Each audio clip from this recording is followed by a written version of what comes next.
उसको भी नहीं लेंगे जो अच्छी चीज है ना। तो धतूरा क्या चीज है वास्तव में? शिव बाबा ने कहा बच्चे जैसे धतूरे के अंदर जहर होता है ना, तो धतूरा मतलब धूती बना, किसी की चुगली करना। ठीक है, हम चुगली कब करते हैं किसी की? जब किसी के लिए हमारे अंदर जहर भरा होता है ना, तभी तो करते हैं। अगर किसी से प्यार होगा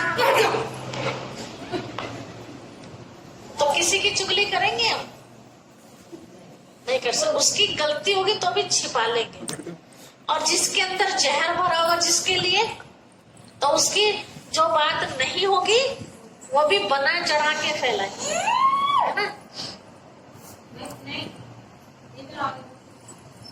तो शिव बाबा ने कहा था बच्चे धोती पना मेरे ऊपर चढ़ा दो।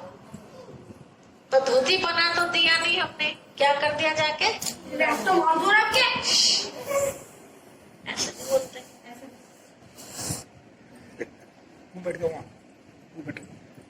तो क्या देना है? धोती बना, जिसको दूसरे शब्दों में कहते हैं चुगली। ठीक है, किसी के लिए भी जहर जो हमारे अंदर भरा हुआ है वो जहर शिव बाबा को देना आता है। बार बार आता है किसी के लिए ना कि इसने मेरे साथ ऐसा किया है, बड़े दुखी हो जाते हैं, चिड़चिड़ापन आ जाता है, तो सारा किसको देते हैं हम? शिव बाबा को देते। ठीक है, क्योंकि अगर इधर उधर कहीं देंगे तो क्या होगा? जैसे आपने देखा होगा सीरियल में दिखाया एक बार सागर मंथन हुआ, तो जब सागर मंथन किया गया तो सबसे पहले उसके अंदर से क्या निकला? विष निकला, जहर है। तो वो किसने पी लिया था? शिव जी ने। किस लिए पिया था? संसार में ना फैल जाए, नहीं तो सारे लोग मारे जाएंगे, है ना, संसार को बचाने के लिए। ऐसे शिव बाबा कहते हैं बच्चे जब तुम्हें ज्ञान हो जाता है कि सही क्या है और गलत क्या है, अच्छाई क्या है, बुराई क्या है, अपनी भी दिखती है और हमें दूसरे की भी दिखाई देती है। जब तक ज्ञान नहीं होता, जब तक पता नहीं चलता। तो शिव बाबा कहते हैं वो इधर उधर ना फैला के क्या करो? मुझे दे दो। शिव बाबा को हम देंगे तो शिव बाबा किसी को बताएगा? नहीं बताएगा। और यहाँ हम किसी को बता दें तो रहती है वो बात, घूम के वहीं पहुंच जाती है। और उतनी पहुंचती है, बढ़ के पहुंचती है, बढ़ के, है ना। तो फायदा हुआ या नुकसान हुआ? नुकसान हुआ ना। ऐसे बहुत सारे अपने प्रैक्टिकल देखे होंगे। आपने अपने दिल की कोई बात कही किसी से कि बहन मैं तुझे बता रही हूँ, तो ना मेरे घर की इज्जत की बात है, अब मैं रह तो सकती नहीं, तो मेरी अपनी है इसलिए मैं तुझे बता रही हूँ। तो किसी को मत बताना, आप तो उनको बता के बेफिक्र होगी। अब वो भी तो इंसान है, जब आपसे हजम नहीं हुई वो बात तो उनसे हजम हो जाएगी? उनसे भी नहीं होगी। फिर वो उन जैसे आपकी वो खास है, उनकी भी कोई खास होगी या होगा, है ना, दोनों में से। फिर वो उनको बता, और नहीं तो अपने पति को बता दिया, है ना। तो ये देखो जी मैं तुम्हें बता रही हूँ, किसी और को मत बता देना। वो कहेंगे ठीक है, किसी को नहीं बताने का। अब उनके भी तो कोई खास, वो जाके अपनी पत्नी को बता रहा कि देख मैं तुझे बता रहा, तू मत बता देना। अब ऐसे घूमते घूमते कहाँ तक पहुंच गई? हमारे तक आ गई वो। फिर हमारा दिमाग में सीख ले लेनी चाहिए। देखिए कहानी में बताते हैं कि एक बार एक राजा के बगीचे में बहुत नया कोई सुंदर फल आया, नया कोई पेड़ था बाहर का, पहली बार आया। तो बगीचे का जो माली था वो बहुत अच्छा था। हर कोई चाहता है कि राजा को खुश करे। जब राजा खुश हो जाएगा तो बहुत कुछ हो जाएगा। बात नहीं करो बच्चों। तो वो माली उस फल को तोड़ के सबसे पहले राजा के पास लेके आया। किस लिए आया?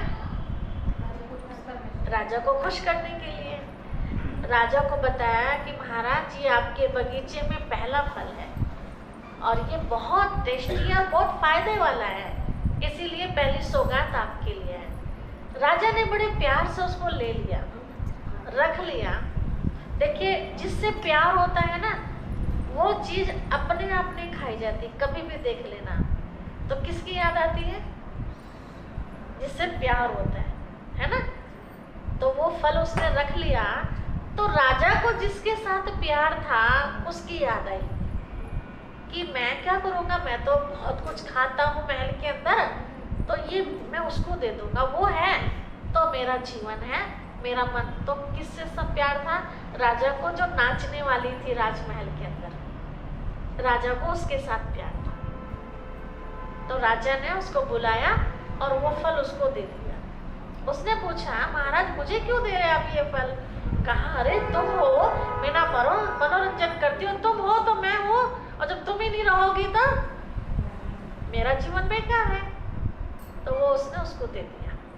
ठीक है। अब उस नाचने वाली का प्यार था किसी राज दरबारी के साथ। वो उसने ले जाके उसको, उसने कहा, तुम्हें महाराज ने दिया तो मुझे क्यों दे रही हो? तो उसने भी यही शब्द बोला, मैं तुम मुझे राज दरबार में दिखाई दे जाते हो ठीक ठाक, मेरे मन को बड़ी तसल्ली मिल जाती है ना? प्यार होता है ना, तो बस दर्शन से तसल्ली हो जाती है। तो कहा, ये आप ले लो। बोला ठीक है। अब जो राज दरबारी था उसका प्यार था किसी दासी के साथ राज दरबार के अंदर। वो फल उसने पहुंचा दिया दासी को। अब दासी का प्यार जो था राजा के साथ था। समझ रहे? कहाँ से फल। तो दासी ने क्या सोचा, महाराज हैं तो हम सबको ठीक ठाक यहाँ जीवन व्यापन हो रहा है, महाराज ही नहीं रहेंगे, दूसरा कोई गद्दी पर बैठेगा तो पता नहीं है कैसा होगा। वो फल राजा को दे दिया। और जब राजा के हाथ में वो फल आया तो उसने उलट पुलट करके देखने लगा, ये देखने में तो वही लग रहा है जो मैंने किसी को दिया था। उसने बोला, ये फल तुम्हें कहाँ से मिला? तो उसने बताया, ये फल मुझे उसने दिया। फिर उससे पूछा, ऐसे घूमते घूमते घूमते वहां तक बात आ गई, है ना? तो कोई भी बात है, हमेशा आज ये गांठ बांध लीजिए पल्ले में। हमारे साथ भी कई बार धोखा हुआ है ऐसा, ठीक है, कि जो बात हमें संभाल लेनी चाहिए थी वो मैंने पिताजी को बता दी। मैं कहा, पिताजी ये उसकी बात है और बेचारी बहुत परेशान है ना, तो आप किसी को बताना मत। ये इतने भोले बाबा, इन्होंने उसी से जाके पूछ लिया कि बहन ये समस्या है क्या तुम्हें? कहते, पिताजी आपको कहाँ से पता?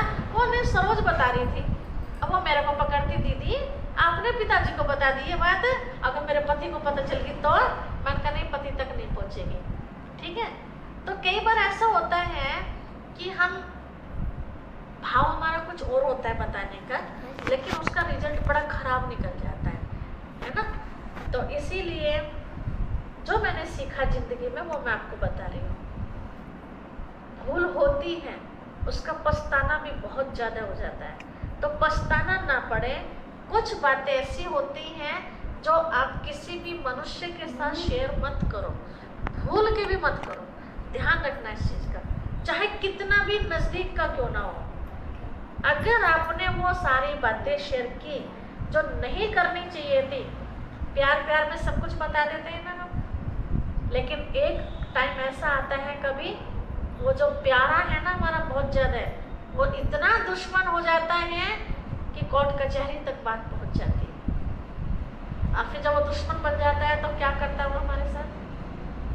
क्या करता है वो इंसान, कोई भी हो, स्त्री हो या पुरुष, कब वो अपने से पराया हो जाए कुछ पता है? कुछ नहीं पता। जिसको जन्म देते हैं वो तो कभी अपना होता नहीं है ना? या एक माता पिता के बच्चे तो सगे अपने होते नहीं है, फिर पराया कैसे हो सकता है? केवल एक भगवान ही अपना हो सकता है। इस बात का ध्यान रखना। कई बार ऐसा होता है, छोटी सी बात, शादी से पहले छोटा मोटा हमारा किसी से हो गया, स्कूल टाइम में, है ना? शादी हुई, मतलब कुछ बड़ा नहीं, छोटा मोटा सा प्यार प्यार में शादी हुई, पढ़ करते कुछ भी तो नहीं कर पाते, है ना? सिर्फ गाते हैं। क्या गाने से काम चल जाएगा? नहीं चलेगा ना। यहाँ शिव बाबा कहते हैं प्रैक्टिकल करो। प्रैक्टिकल से कैसे? समझो, आपको मैं एक एप्पल दे दूं, सेव, और उसकी तारीफ कर दो, ये बहुत लाल है, ये बहुत मीठा है, ये बहुत शक्तिशाली है, इसे खा के आपकी कई बीमारियां खत्म हो जाएंगी। आप वो सेव मेरे से ले लो और जाके पूजा की अलमारी में रख दो या किचन में रख दो, है ना। रोज सेव को उठाओ और उसकी तारीफ करो, सेव तो बहुत लाल है, तो बहुत शक्तिशाली है, तो बहुत मीठा है, फिर रख दो। रोज उठाओ, रोज सेव की तारीफ करो और खाओ हो मत ना, तो ताकत आएगी नहीं आने की ना। तो ऐसे ही रोज हम आरती में गाते हैं लेकिन प्रैक्टिकल करते नहीं हैं, तो शक्ति मिलेगी नहीं। तो 3 बेलपत्री के पत्ते न चढ़ा के तन मन धन सब परमात्मा पिता को दे देना। दे देना मतलब उसका समझना। देने का मतलब ये नहीं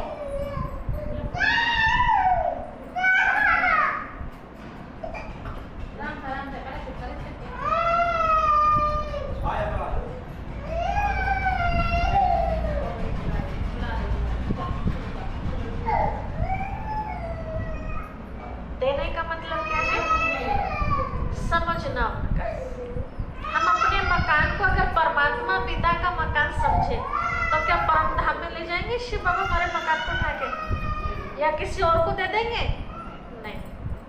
हमने अपने शरीर को परमात्मा पिता की अमानत समझी कि हमें इतना अच्छा शरीर दिया, निरोगी शरीर दिया, जिसमें आंखें भी अच्छी हैं, मुंह भी अच्छा है, कान भी अच्छे काम कर रहे हैं, है ना, हाथ पैर भी अच्छा, यहाँ तक कि दिमाग भी बहुत अच्छा दिया है। तो कितना शुक्रिया अदा निकलना चाहिए उनके लिए ना। तो उनको कभी हमारी जरूरत पड़ेगी तो हमें सेवा करनी चाहिए या नहीं करनी चाहिए ना। कैसे जरूरत पड़ेगी मतलब अच्छा संदेश दूसरे को पहुंचाना है, तो कैसे पहुंचाएंगे? मुंह से पहुंचाएंगे ना, ठीक है। अच्छी बातें सुननी है तो कान यूज होंगे। किसी व्यक्ति की समस्या का समाधान करना है तो दिमाग चाहिए ना। तो जो उसकी अमानत है तो उसके कार्य में, उसका कार्य कौन सा है? सबका भला करने का। हम भी उसमें सहपाठी बनते पढ़ करते हैं, कुछ भी तो नहीं कर पाते, है ना, सिर्फ गाते हैं। क्या गाने से काम चल जाएगा? नहीं चलेगा ना। यहाँ शिव बाबा कहते हैं प्रैक्टिकल करो। प्रैक्टिकल से कैसे समझो। आपको मैं एक एप्पल दे दूं, सेव, और उसकी तारीफ कर दूं, ये बहुत लाल है, ये बहुत मीठा है, ये बहुत शक्तिशाली है, इसे खा के आपकी कई बीमारियां खत्म हो जाएंगी। आप वो सेव मेरे से ले लो और जाके पूजा की अलमारी में रख दो या किचन में रख दो, है ना। रोज सेव को उठाओ और उसकी तारीफ करो, सेव तो बहुत लाल है, तो बहुत शक्तिशाली है, तो बहुत मीठा है, फिर रख दो। रोज उठाओ, रोज सेव की तारीफ करो और खाओ हो मत ना, तो ताकत आएगी नहीं आने की ना। तो ऐसे ही रोज हम आरती में गाते हैं लेकिन प्रैक्टिकल करते नहीं हैं, तो शक्ति मिलेगी नहीं। तो 3 बेलपत्री के पत्ते न चढ़ा के तन मन धन सब परमात्मा पिता को दे देना। दे देना मतलब उसका समझना।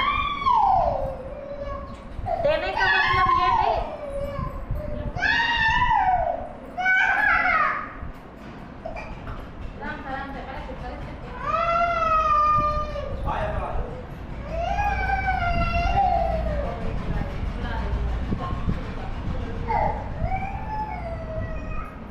देने का मतलब क्या है, समझना उनका।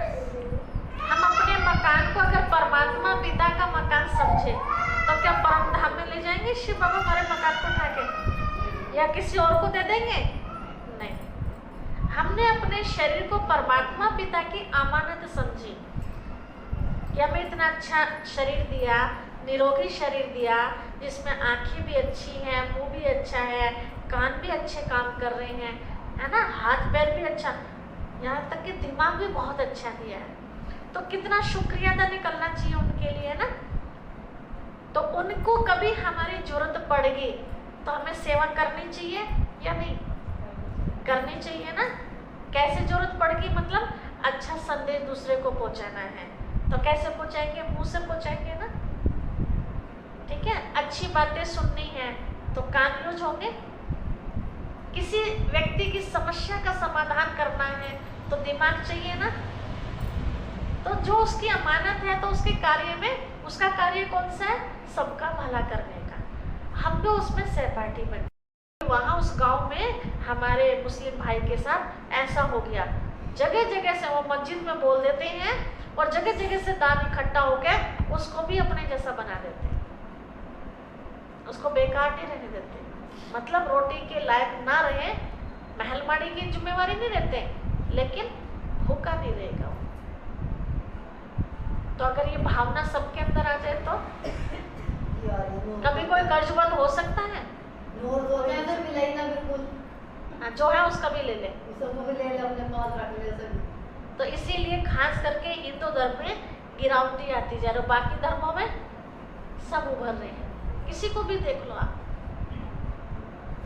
उनके जो आप जैनी लोग होते हैं उनके लिए तो प्रैक्टिकल, हमारे यहाँ फलाने में एक बहन आती है, वो बताती है कि दीदी हमारे यहाँ तो अगर पता चल जाए ना थोड़ा सा भी, हालांकि शर्म के मारो कोई बताता नहीं है, लेकिन अगर पता चल जाए तो वहाँ दूर दूर तक जितने भी हमारे मंदिर है जैनियों के, सब जगह बता देते हैं और उसको अपने लेवल का कर देते हैं, ताकि उसके अंदर हीनता वाली भावना ना आ जाए कि ये तो अमीर है और मैं गरीब हूँ। सारे प्रबंध कर देते हैं, फ्रिज नहीं है तो फ्रिज भी आ जाएगा, कूलर नहीं है तो मतलब सबके घर में सब कुछ मिलेगा। बैंक बैलेंस की जिम्मेवारी नहीं लेते, लेकिन वर्तमान जो दिखाई दे रहा है, अब वर्तमान जिसका अच्छा हो गया तो भविष्य तो अपने आप अच्छा हो ही जाएगा। तो शिव बाबा कहते हैं यहाँ आपस में इतना प्यार रखो, ठीक है। लेकिन दो तरह से प्यार होता है। एक तो प्यार होता है कि हम प्यार कर रहे हैं, उसको स्थूल चीजें दे रही हैं, वो बिगड़ता जा रहा है, पहले उसकी बुराई को हमें छुड़ाना है, तब उसकी मदद करेंगे तो पुण्य जमा होगा। बुराई तो हमने उसकी छुड़ाई नहीं, बुराई जैसे कि कोई दारू पीने वाला व्यक्ति है तो अपने आप ही कंगाल हो रहा है ना वो, और उसको देते जा रहे हैं, कभी भरेगा वो? भर ही नहीं सकता। तो पहले किस पर अटेंशन देना है? उसकी बुराई को खत्म करने पर, उसको बांध दें हम उस चीज के लिए कि भाई देखो ये चीज छोड़ोगे तो हम आपके लिए रात दिन खड़े हैं। हो सकता है कि हमारी तरह कहने से वो चेंज हो जाए, और जब वो चेंज हो जाएगा तो हमारी जरूरत पड़ेगी उसे? पड़ेगी नहीं। तो हमारे एक शब्द ने उसका जीवन बना दिया ना, उसके बच्चों का जीवन बना दिया। तो पहले उनकी बुराई को छुड़वाने का प्रबंध किया जाए, बाद में उसको स्थूल सहयोग। हम करते क्या है, भिखारी आया हमारे दरवाजे पर, हम उसको कुछ कमाने का रास्ता नहीं दिखाते। आया 1 रुपया, आज के बाद भोग उनके ऊपर चढ़ाएंगे नहीं, क्या करेंगे? उनको खिलाएंगे। अब खिलाएंगे भी कैसे? कई लोग करते हैं उसमें से उठा के और तस्वीर पे चिपका देते हैं, वो भी नहीं। तस्वीर खाएगी क्या? नहीं, वो तो केवल फोटो ही तो है ना, लेकिन रियल में तो कहीं और है ना। तो वहाँ बैठे हम, जो भी स्थान बना हुआ है, जो भी चीजें बनाई हैं, भोग के बर्तनों में उनको ले और प्यार से उनका आह्वान करें, शिव बाबा आपके लिए ये भोजन तैयार किया, आपके बच्चों के लिए तैयार किया, इसे स्वीकार कीजिए। ऐसे मन ही मन में बात कीजिए, ठीक है। आपने संकल्प लिया, वो स्वीकार तो शिव बाबा ने तभी कर लिया जब आप किचन में जा रहे थे बनाने के लिए कि मैं शिव बाबा के लिए आज चने की दाल बनाऊंगी। जो भी चीज बनाओ, साग बनाओ, कढ़ी बनाओ, आलू बनाओ, बैंगन, कुछ भी चीज बनाओ, खिचड़ी बनाओ, क्या समझ के बनाओ? मैं शिव बाबा के लिए बनाने जा रही हूँ, शिव बाबा के बच्चों के लिए बनाने जा रही हूँ। क्या? प्रसाद बनाओ। तो भाव तो पहले ही पैदा हो गया ना उसके अंदर। फिर मोबाइल सबके पास आजकल सुविधा, शिव बाबा के गाने चला के छोड़ दो, गानों में बार बार बाबा बाबा शब्द आता रहेगा, है ना, तो बाबा याद आएगा, उसी याद में भोजन तैयार होगा, तो कितना स्वादिष्ट तैयार होगा। फिर स्पेशल आप उनको लेके बैठे हैं खिलाने के लिए शिव बाबा को, है ना, तो शिव बाबा की दृष्टि पड़ेगी और वो भोजन इतना पावरफुल हो जाएगा कि जो भी खाएगा उसको भी पावर आएगी। कई बार आप ऐसा महसूस करते होंगे कि प्रसाद खा के अच्छों की बीमारियां ठीक हो जाती है। तो जब रोज ही प्रसाद खाएंगे, दोनों तीनों टाइम प्रसाद खाएंगे, मतलब जब भी ताजी कोई चीज बनाया तभी उसका भोग लगा। एक बात बासी चीज का तो नहीं लगता दीदी, जी। और जो प्रसाद को खलगे में गिरता तो उसकी बीमारी अच्छे से हो जाएगी। उसकी तो बढ़ेगी, उसकी बीमारी बढ़ेगी, कोई भी हो उसमें चाहे, है ना। तन की बढ़े ना बढ़े, लेकिन मन की जरूर बढ़ जाएगी। मन की बीमारी मतलब उलझने, समस्याएं उसको इस तरह से घेर लेगी कि मन को शांति मिलेगी नहीं। आप देख भी सकते हैं प्रैक्टिकल ऐसे लोगों का, तन से बड़े हस्त पुस्त दिखाई देंगे, धन दौलत होगी, नौकर चाकर होंगे, लेकिन मन को शांति नहीं होगी। तो वो किस काम का धन दौलत, वो बड़ा परिवार, वो बड़ा घर, किस काम का, जब मन को शांति नहीं। लोगों को शांति तो चाहिए, है ना। तो इसलिए अपमान तो कर, एक बार को मना कर दे कि भाई हमारा मन नहीं है, ना। कुछ भी होगा, नहीं तो आप कच्चा ले आए या फल, और आपका मन ही है कि कुछ चीज का भोग लगाना है, तो आप भी नहीं बना सकते, बाजार का भी नहीं लाना है, तो फिर कच्चा सामान दे दो या पैसे दे दो, फिर वही चीज हम बाबा की रसोई में बना के फिर उसी का भोग लगा के सबको खिला देते हैं, ऐसा करते हैं, ठीक है। तो इसीलिए क्यों नहीं खाते हम, प्रश्न ये है। तो शायद हमने उस दिन बता दिया था हमको, है ना, बनाने वाले की विचारधारा कैसी, और वो भी मार्केट का, जब मक्खियाँ भी गिरती है, पता नहीं क्या क्या, कोई सफाई का मतलब ही नहीं है, जिसे यहाँ के डॉक्टर भी मना करते हैं, है ना। तो हम लोग ऐसा नहीं, भूखा रहना मंजूर है, लेकिन उन चीज़ों को स्वीकार करना मंजूर नहीं। एक बार की घर की कोई चीज़ होती है तो उसको शिव बाबा की याद में कर लेते हैं, लेकिन मार्केट का तो बिल्कुल नहीं। कितने भी बढ़िया नमकीन हो, कितनी भी बढ़िया मिठाई क्यों ना, कुछ भी हो, वो नहीं। घर का एक बार को कर लेता है, क्योंकि घर में तो कोई भी बनाएगा तो प्यार से और शुद्धता से बनाएगा, ठीक है। तो ये है शिव बाबा को भोग लगाने का तरीका। फिर जो चीज़ आपने बनाई है, जल रखा है तो जल को पीने वाली पानी में मिला दीजिए ताकि सब पिएंगे उसे। दूध रखा है तो दूध को दूध में, सब्जी को सब्जी में मिला दीजिए, तो पूरा ही वो प्रसाद बन गया। तो ना तो फोटो पे चिपकाने की आवश्यकता है। दूसरा एक गड़बड़ और करते हैं कि जब हमारे सामने भोजन आता है तो कई क्या करते हैं, थोड़ा सा निकाल के, ये भी बहुत बड़े अपमान वाली बात है। कई बार ऐसे भी रख देते हैं, आले में भी रख देते हैं, कहीं ऐसे दीवार पे रख देते हैं, पैरों में भी नहीं जाता। आपको चींटियों को खिलाना ही है तो उसी समय क्यों, उस समय भगवान का शुक्रिया अदा मानते हैं, है ना। शुक्रिया अदा के कारण ही तो निकाल के रखते हैं ना। कई लोग चारपाई के पाए पे रख देंगे। कई लोग ट्रेन में, मैं एक बार ट्रेन में सफ़र कर रही थी तो चाट लेके गई थी मैं बना के, तो जो सामने बैठे थे मैंने उनको भी दी। मैंने कहा भाई जी आप भी लीजिए। नहीं नहीं बहन जी, मैंने कहा प्रसाद ले लीजिए। ले लिया उन्होंने। तो मैं तो शिव बाबा को याद करके और मैंने तो खाना शुरू कर दिया। और भाई जी ने क्या, एक चना उठाया और उसकी खिड़की पर रख दिया। किसकी? ट्रेन की। मेरी नज़र पड़ी। मैंने पूछा भैया ये आपने क्या किया?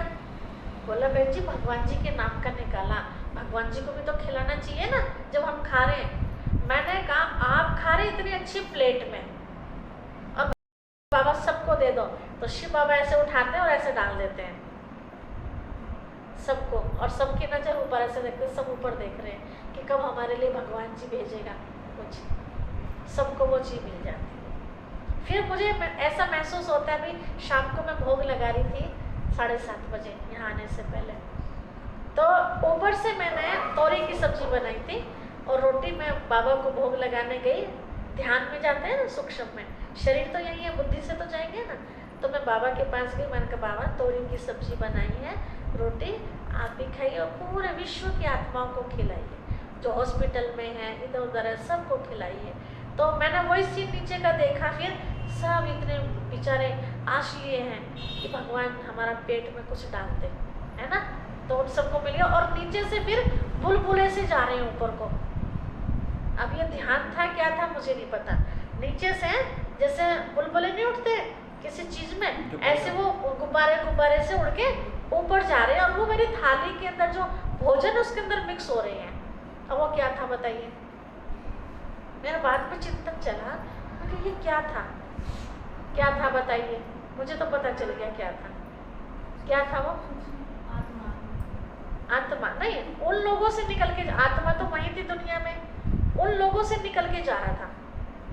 जैसे मैं यहाँ बैठी हूँ और मेरे से निकल के जा रही है वो बुलबुले, तो आत्मा तो यही है ना। तो वो क्या जा रहे थे निकल के जी? हाँ, उनकी दुआएं जो थी, वे जो खुश हुई ना, वे खुश होगी खा के उन ब्रह्मा भोजन को, तो उनके अंदर से जो खुशी निकली, वो खुशी बुलबुले के रूप में ऊपर जा रही थी और वो भोजन में मिक्स हो रही थी। और वही भोजन फिर जब भोग लग गया, नीचे आके मैंने तोरी की सब्जी तोरी में मिला दी और रोटी रोटी में रख दी। अब वो तोरी के अंदर वो खुशी मिक्स होगी, तो खाने वाले के अंदर क्या गया? वो खुशी नहीं, तो फायदा हो गया ना। तो ऐसे जो भी हम किसी को भी लगाते हैं तो दुआ ही मिलती है। अब स्थूल में तो हम सबको खिला, सब्जी इतनी थी, 1 कटोरी, 2 तोरी थी, 1 कटोरी सब्जी तैयार हुई उसमें, तो कितनों को खिला सकते हैं? ज़्यादा 2 लोगों को बस। लेकिन उतनी सी डिब्बी में मैं लेके गई और पूरे विश्व की आत्माओं को खिला दिया। तो वो कमाल किसकी थी? शिव बाबा की कमाल थी, है ना। तो इस तरह से आप लोग भी ऐसे खिलाया करो। जितने लोगों को आप खिलाओगे उतनी दुआएं आपको मिलेंगी। सूक्ष्म में कितनी आत्माएं भटक रही होती है पता है आपको, तो शरीर छोड़ चुकी और जन्म भी नहीं मिला उनको, तो उनको भी तो इच्छा होती है